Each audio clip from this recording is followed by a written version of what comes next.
It's an extension of the character.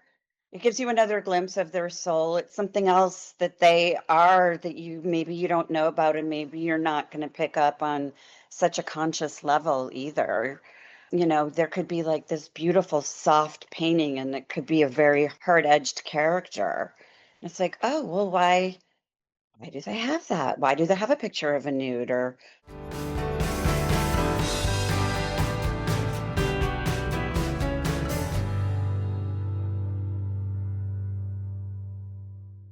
Welcome back to Beyond the Palette, and hello. Welcome, everyone, to my little corner of the podcasting world.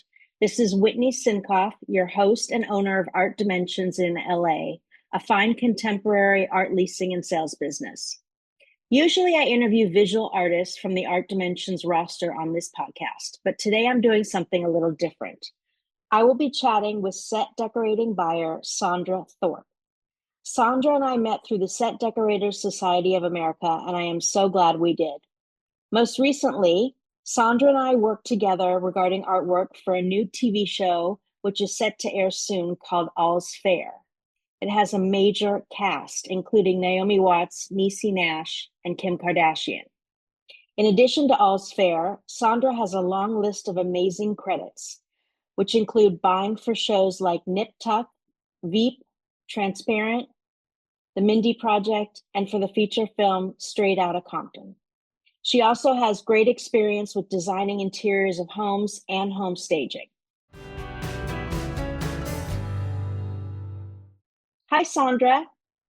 Hi, Whitney. Welcome to Beyond the Palette. How are you? I'm well. How are you doing? I'm well, thanks. I want to thank you so much for taking time out of your busy schedule to chat with me today. The listeners and I really appreciate it, and we're so excited to learn more about you. For those listeners who don't know who you are, can you give us a brief snapshot of your journey to where you are today? I kind of fell into the whole business by an accident. I had a friend who was a second AD, and she said, "Do you want to be a PA for a day?" And I said, "What's a PA?"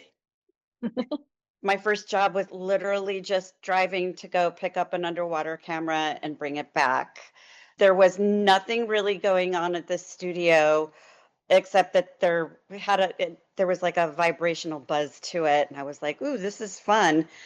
I don't even know what I just did, but I liked the vibe of it all. And then it turns out I had a friend who was an art director and never thought to ask him what that actually meant.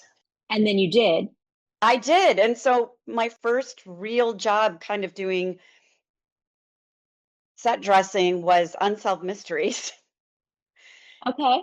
And he and I were the entire art department. So I learned props and I learned set dressing and we decorated and we were the buyers and we did everything. And then we were on set putting it all together. And I was the PA. I was all over the place, but Wow. was a wonderful introduction into the film business. And from there, I just said, I want to do set dressing and kind of fell into decorating pretty much right after that.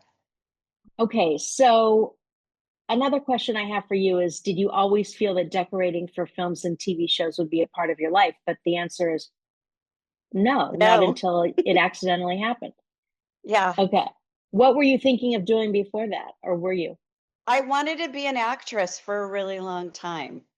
I watched my aunt struggle with it and I just was like, no way I could do that. So, I'm very happy that I wound up behind the camera instead.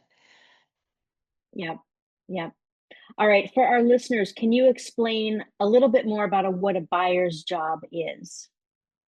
A buyer is pretty much an extension of the decorator, depending on who you're working with and I believe how long you've been in the business. I've been in the business for 30 years. I consider myself more of an assistant decorator. I just don't have the title for the most part, but it's pretty much the same thing depending on how much responsibility the decorator you're working with is going to put on you. I feel like how long they're working with you. I work with a couple of decorators that consider me a full extension of their arm.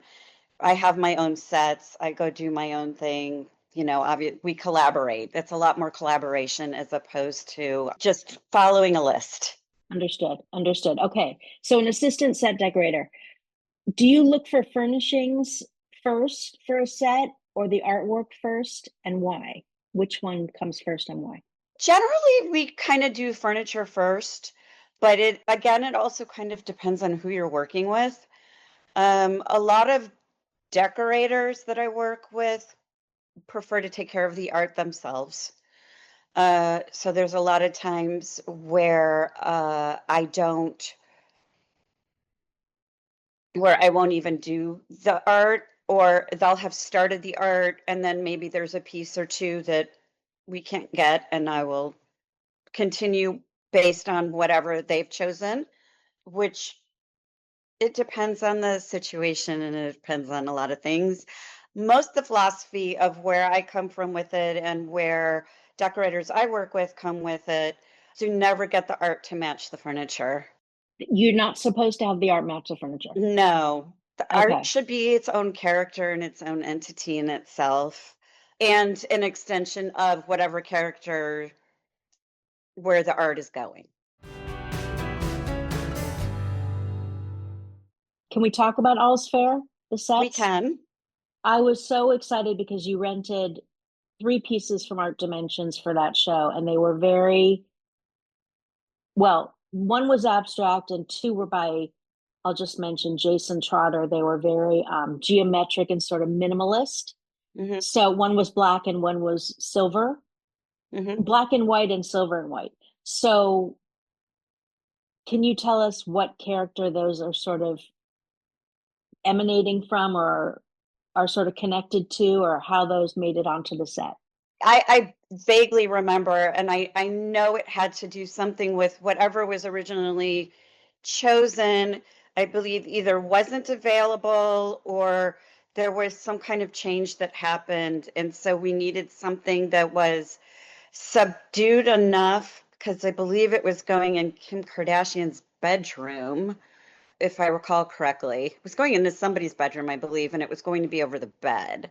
So therefore, in that respect, it needed to be a little more muted, but still had to have some kind of excitement to it, which his abstracts do, which is why we kind of went down that path. And I believe the decorator, Lori Mazar, had originally chosen something that was also his, but I believe we couldn't get it, or there was something that had happened. So I want to say we wound up pairing them together. You did. I remember you paired them together. And for the listeners, you can check out Jason's page at artdimensionsonline.com. And on the homepage, click on artists in the upper right hand corner and scroll down to Jason's name. Click on that. It's Jason Trotter, and that'll take you to his page. How important do you feel art is to an overall set? Oh, I think it's very important. It's like I kind of mentioned before, it's an extension of the character. I feel it's kind of it gives you another glimpse of their soul. It's something else that they are that you don't know about, and maybe you're not going to pick up on such a conscious level either. There could be like this beautiful soft painting and it could be a very hard-edged character. It's like, oh, well, why do they have that? Why do they have a picture of a nude? Or, it's like, Yeah. Makes you think that there's more to this person than just. exactly. So it makes them a little more well-rounded. And obviously, it makes the walls look much prettier. Very true. All right. Which artwork do you like to work with most? Would you say which medium, I should say? Paintings, sculpture, photography, or do you not have a preference? I honestly don't have a preference. Every project is different. And I have been doing a lot of period shows the last Okay. few years. Okay. So All's Fair was like, oh my God, I was doing something modern and contemporary all of a sudden out of nowhere. And, the few shows before that was, there was, one that was 1960s and 70s. The one after that was the 1860s. So you're not going to pull abstract art for the 1860s. Right. Everything's going to be very traditional. We can tweak it a bit and go out on a limb and do a controversial piece if the powers that be will allow us to go there, because a lot of times to them it's too risky and we can't, they pull it. So Okay. we'll get options But you would never do obviously you'd never do a contemporary piece on a on a period show. 1860s on a No, period show. Right. no, Okay. no. And the listeners know this. Yeah, so I don't really have a specific medium that I like to work with. I hadn't done photography, say, for example, in a while because I had been on the show that was at 1860s. So there wasn't photography as a medium, it was oil paintings. Another little trick of ours, especially for that show, was we would basically buy the art or rent it, you could say, from, like the Cleveland Museum, Art Museum, and we would print out a copy of the canvas for ourselves and then go and frame it, especially on a show that's out of town.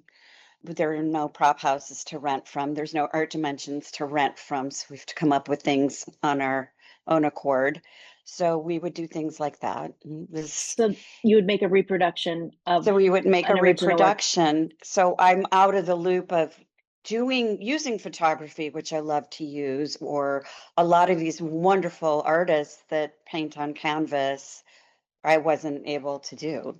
So it changes per show. And I think a lot of times too, you get very influenced by whatever genre your show is. Okay. What's the color palette of the show? And then you find yourself in your life going, oh my goodness, I'm really enjoying rose pink these days. Like, where did that come from? You're like, oh, well, that whole set was kind of in the pink, warm tones. And it's Dusty like, pink. oh, yeah, exactly. And then you'll be like, oh my God. And the artwork we had was still lives or butterflies or whatever. And then you find yourself really getting skewed towards that for a while. And then your next show, they might have had a lot of abstract art and you really get into sculpture or Abstract. this or that Yeah. and the other. Like it always changes, which is kind of So nice. fun, right? Yeah. Fun, and it's fun. Can you describe your aesthetic in 3 words? I would say pop of color. Oh, I love that. Very clever. Where does your inspiration come from, Sondra? My inspiration comes from everything and anything. It could be anything. It could be, taking a walk and just, oh my God, the way this flower is blooming against this wall, or oh my gosh, there's actually an old bicycle leaning against a wall. Like one time I found somebody had it abandoned, like a living room chair, and it was in an overgrown field. And Oh, I wound wow. up taking a photograph of it, and I was on my way to go pick up, like party cups or something like that, and was just happened to be abandoned at where I parked, and Wow. wound up taking a picture of this. And Do you have that photo? oh, probably somewhere, I don't know where, but I distinctly remember taking it. That happened on Straight Outta Compton. Wow. So what happened with that photo? Did that make it on set, that photo? Or I don't remember, but I have had some of my photographs wind up on set. oh, how fun. And I like to shoot kind of abstract and crop down, which my dad was a photographer and he did a lot of that. He did his more in the dark room. And since we Hmm. don't per se have dark rooms anymore, although I do find the process amazing, I did it in college. I generally crop as I'm taking the photo. I still very rarely will filter something if I post anything on Instagram, and I'm very lazy about it, but I very rarely will filter or crop. So to me, it's anywhere. Your inspiration comes from anything and Yeah. anywhere, and that's awesome. What colors work best in a painting on a set? I don't. think there's really a right answer to that. It kind of goes it doubles back further to the production designer, and we as the decorator and assistant decorator will work under the production designer who kind of sets the tone and the palette Mm-hmm. for that particular set. The easiest way to deal with that is really you're going through whatever parameters they've given you. If they tell you not to use red, you're not going to choose a painting that has red in it. Or there Totally. might specifically be a color that, or two or three that that's your color palette. So you're going to pull artwork that has blue or has gold or is cold because that's the direction that you've gotten from the production designer. Understood. Understood. What's your favorite aspect about being an assistant decorator? Every day is different. Every hour is different. Every moment is different. I mean, even like if you compare it to commercials, because lately there's just been more of that than anything. Right. I could tell you that I've done whatever, 10 commercials and it's all for the same company. Like, oh, it was all for, whatever, the same company. And even if it was the same company and your set is still, you're doing a living room. And then the next time you do it, you're doing a living room. And then you're doing another living room. Yeah, your living rooms might be different depending on what it is, or you might be working with some people whose aesthetic is very clean, and it might be clean, clean, clean, clean, clean, but it's always different, different, different, different. There's always a different set of problems. There's always a different sofa. There's always this particular client decided that they don't want a brown sofa, so now You have to find something we else. got to go find something else, or Yeah. and always for the most part have at least 2 to 3 pieces of backup artwork because you never know, 1, what is going to change, and 2, they might decide that they're gonna shoot slightly over the other way, and now you have a blank wall, or now you have to pull an artwork that was there that isn't cleared to use, and you have a big space and a hook in the wall. Right. I didn't think about that. I didn't think about that decorators rent extra artwork, We try to. or you try to. Yeah. All right. What's the hardest part about being an assistant decorator? When things change really fast or they change the schedule at the last minute. Okay. And the set that you thought you had 2 weeks on, now you have 1 day on, and you have to hurry up and get everything for that set, whereas In you one might have day. just barely been tipping your toe in it, and now, you've gotta get the whole set done and approved so you can pick it up and you have 24 hours. Wow. How do you deal with that? Just Where do you just do begin? it. Just Yeah. do it. Bounce off of what you've already started.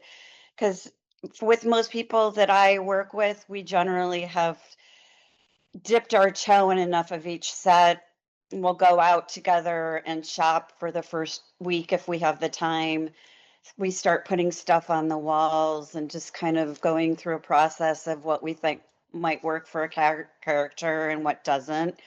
Stuff will get moved around because there's always stuff where you think, oh, this pink chair is going to be so great for this character. And then you're like, actually, it works better for her friend, and things just get moved around, and so you just hope that you're far enough along in one of these sets where if it does come up, at least you go, okay, we've got a pink chair and we've got a tan sofa, and we know her look is mid-century modern, and go. And then at least you've got 2 things to bounce off of. Right. Right. You've got a foundation. Yeah, you just have to do it really fast. That's yes. I know fast, but not as fast as you. Can you tell us about any memorable artworks or like artworks that really stand out to you on certain sets of TV shows or films that you've helped decorate? The only thing that I can bring to mind, which was another interesting thing, was when I did Star Trek Picard, since it was set in the future, we had a whole vastness of what we could use and how we could use it because it was so set in the future. It didn't almost matter what we chose as far as art because anything could go. I mean, to the most part, I mean, also based on character, you're not going to give them, you know, A landscape. a landscape that doesn't apply to what their character is thinking. But I do believe it was on this one where we had Kandinsky approved because this character was a big Kandinsky fan and, time travelers and whatnot. And so they knew about the art, and he had a Kandinsky reproduction we had to get approved in Okay. one of the sets. I Oh, want to it's say it was gorgeous. Kandinsky. It was so long ago, but it was one of the greats, and we were like, "Oh my God, I can't believe we got that approved," because it's so hard to get anything approved to clear through, Their foundation or estates their and estate. foundations Yeah. anymore. Wow. Well, we're going to wrap up. This was awesome. I want to thank you for guesting on the podcast today. And listeners, be sure to have a peek at artdimensionsonline.com. You can also follow us on Instagram at Art Dimensions. And Sondra, do you want to give your Instagram handle? It's G, the number 4, giggles. Okay, G number 4 giggles is Sondra's Instagram. Before we sign off, is there anything else you'd like the listeners to know about you?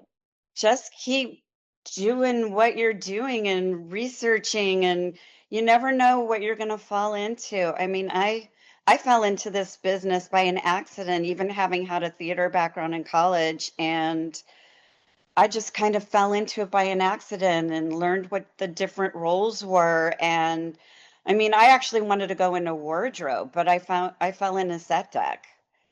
And you're loving it Yeah, and it's you're happy. great. It's great.